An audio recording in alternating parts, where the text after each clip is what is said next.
Mm.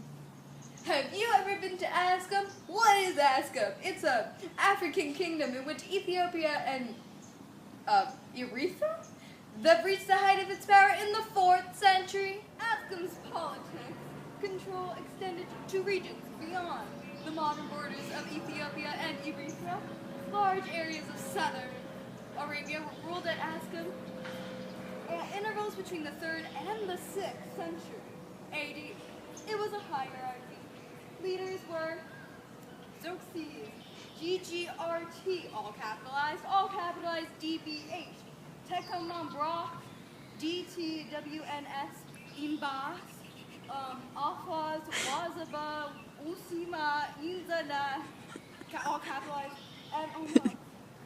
and MHDYS, Ozabas, Eon, Eba, Uza, Osas, Kamba, all Umas, Wazi, W, apostrophe, ZB, Lowell, Hostis, Sufis, Israel, Jerzan, Arma, and last but not least, Sama. So the economy and trade in Aksum started when the kingdom expanded into a trading center which attracted people from all over the ancient world.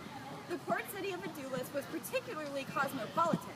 This included people from Aksum's widespread trading partners, including Egypt, Arabia, Greece, Rome, Persia, India, and Ezania. The agriculture started when the Aksumite adapted creativity to their rugged, hilly environment.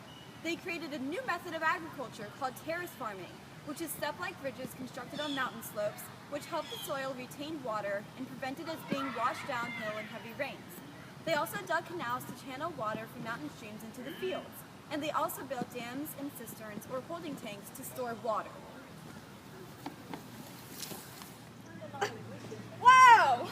So, Many amazing inventions. religion. They believe in one God, and their God was called Marim. And they believed their king was directly descended from him. And they were also animals.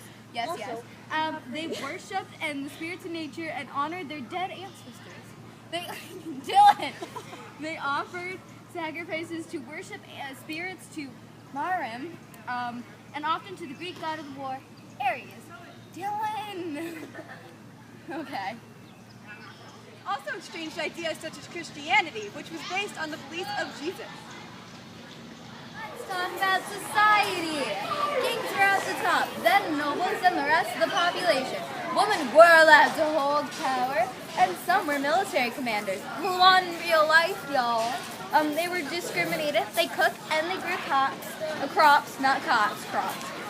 They also built houses and they traded goods, but they were also responsible for milking the livestock. Now, although women did have a lot of power in the Aksum civilization, men were unfortunately at the head of the household, and they were in charge of organizing fields, hunting, and they also held exclusive rights to certain crafts such as blacksmithing.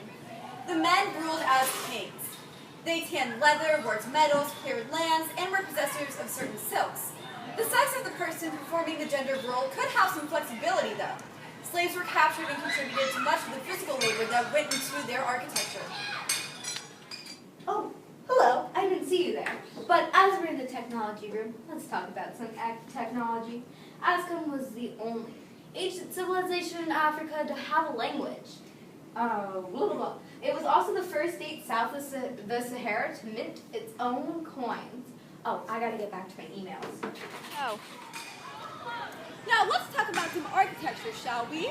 So first to start off, they have carved stones to fit together very tightly, and they have huge stone pillars that were erected as monuments or tomb markers. The carvings on the pillars are representations of the architecture of that time.